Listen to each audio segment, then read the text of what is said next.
Hey guys, welcome back to our urban homestead. Today I'm going to be doing one of the very first bread recipes that I ever learned how to make. It's a soft country bread. It's very easy. I'm doing this for you, Missy. Missy, is one of our community members here. And after many texts and Facebook messages, we finally figured out why her bread is not turning out very well. And actually on her next day off, her and I are gonna do a video chat together and make a loaf of bread over video. That's one of the perks to being a top tier member.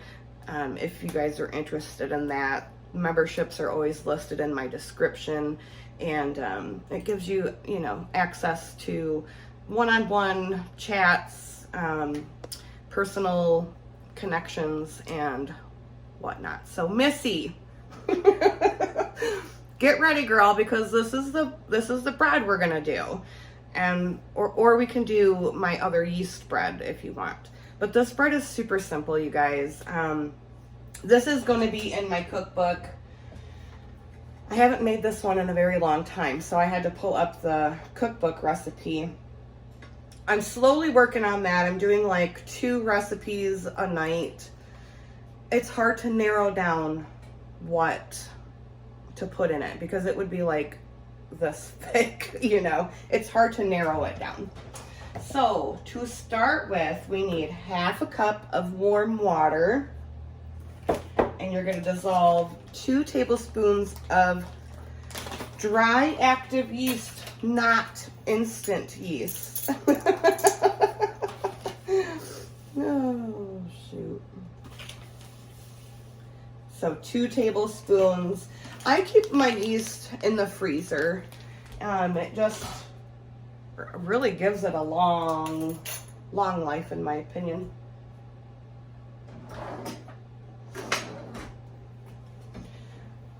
Stir that yeast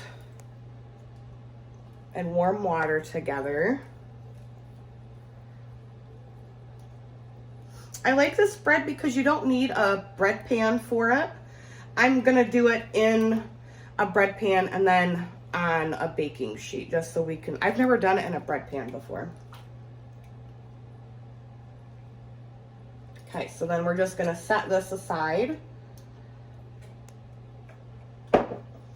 Y'all, I treated myself and I bought myself a cast iron loaf pan, so I'm super excited to use it. All right, I'm gonna flip the camera around and then we'll get on to the next steps. I'm using my stand mixer. You certainly don't have to. You can do this by hand if you want to. All right, then I have 2 cups of hot water. This needs to be like bath water hot. 2 cups of hot water.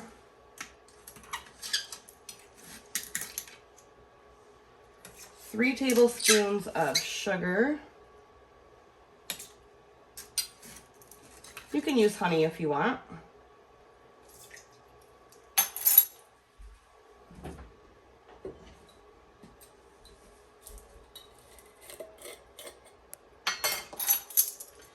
A tablespoon of salt.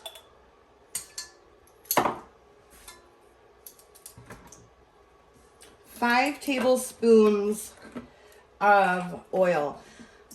I have tried vegetable oil and olive oil. The olive oil makes it a little too heavy, in my opinion. You could certainly use avocado oil. I think that was 3, 4, 5. I think that was 5 and not 4. I just don't recommend using a heavy oil like olive oil.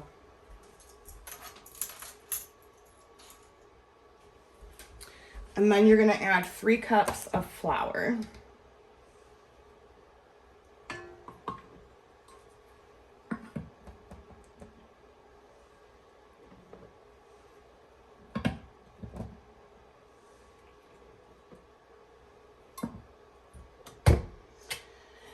And then mix this all to combine. You want to use the paddle attachment if you're using a stand mixer.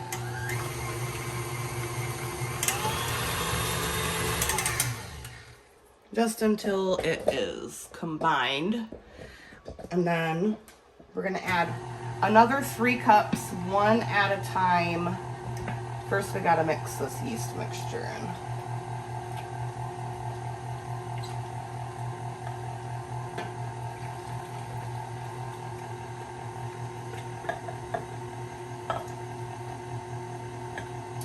And I will put the recipe in the description.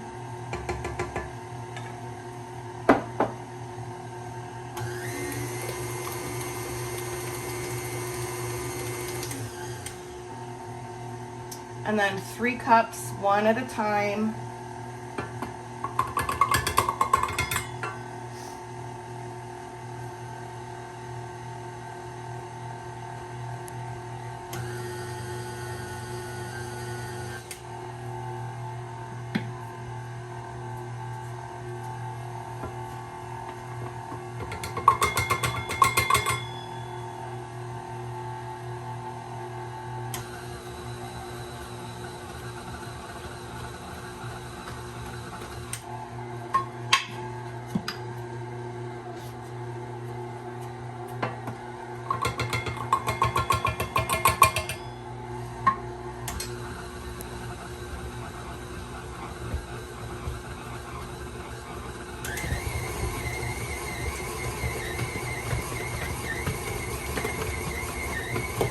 Wild.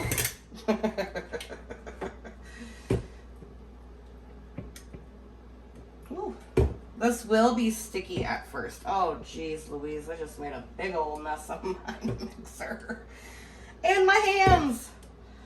You guys know, hot mess express.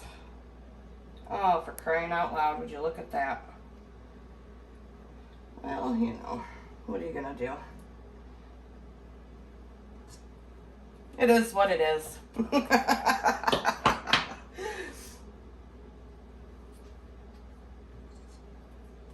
Then you let this set for 10 minutes and I'll be right back. So I have a floured cutting board. You can use your counter if you want, but you can see this has already risen just a bit in that short 10 minutes. So we want to get it onto a floured surface. This is going to make 3 loaves. I'm going to freeze one of them. One is going to be for sandwich bread, and then the other is going to be a little loaf with our dinner.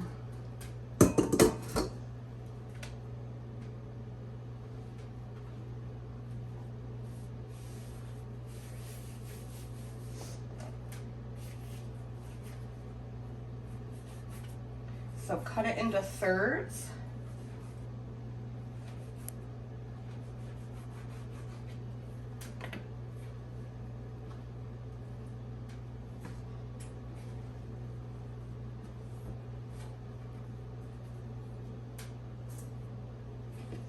And then each piece you're gonna roll out into like a 9 by 13-ish rectangle.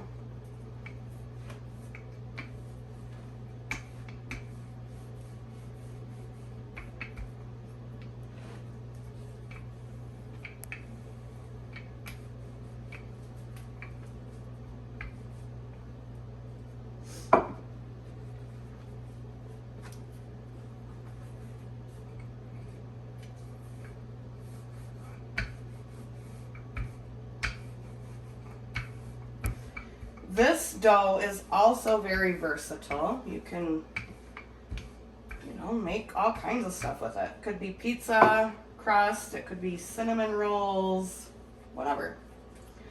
Okay, then I'm gonna fold in the ends. I want it to fit into this pan first. And then you roll it like a jelly roll.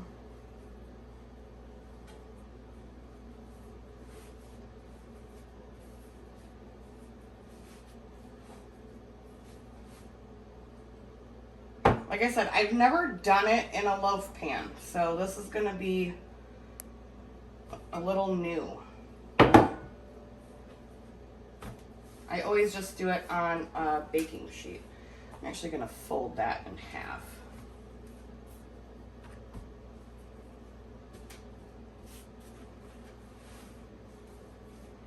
And then we'll roll it like that.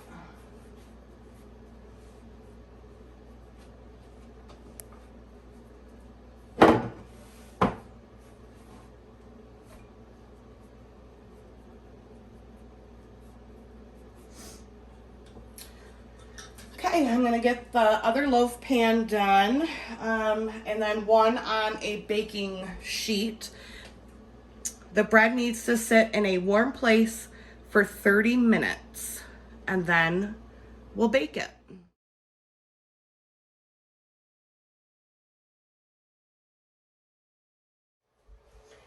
When I do the loaves on a pan or sheet tray, I just take a knife and make some little cuts. All right, these are gonna proof for 30 minutes and I'll be back. All right, I just wanted to show you how the bread looks after it has risen. Now these are gonna bake at 350 for about 20 to 25 minutes, and I'll bring you back after they're done. So the two loaves are out. Look at how beautiful the one in this cast iron did. This one is a lot wider than this one. So I know if it was a small, you know, skinnier bread pan, it would be, you know, just as large and beautiful as this one. But this is gonna be our sandwich bread for the week.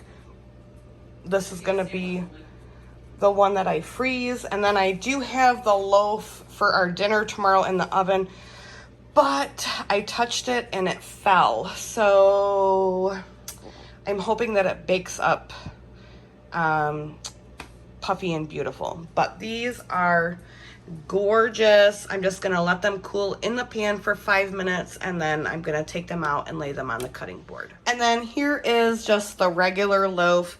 This honestly would be a lot puffier if I hadn't deflated it.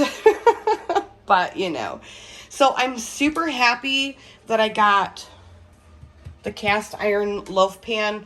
That's gonna be my sandwich bread from now on. The other loaf pan, that'll be for like pumpkin or zucchini bread or that kind of thing. But I mean, you can see the difference. Same dough. It just really depends on the bread pan that you use. And this was completely new. I had never done it in a loaf before. Typically I do them like this on a baking sheet, and I just do 3 loaves at a time. But as you can see, they turn out beautifully. Thank you so much for watching, guys. I really hope you try this bread recipe. It is delicious and very soft and very versatile. Missy, let me know when you get your yeast, girl. Remember, I'll put the recipe in the description, and I gotta get going on dinner now. So until next time, from my kitchen to yours, abundance and blessings to you. Bye-bye.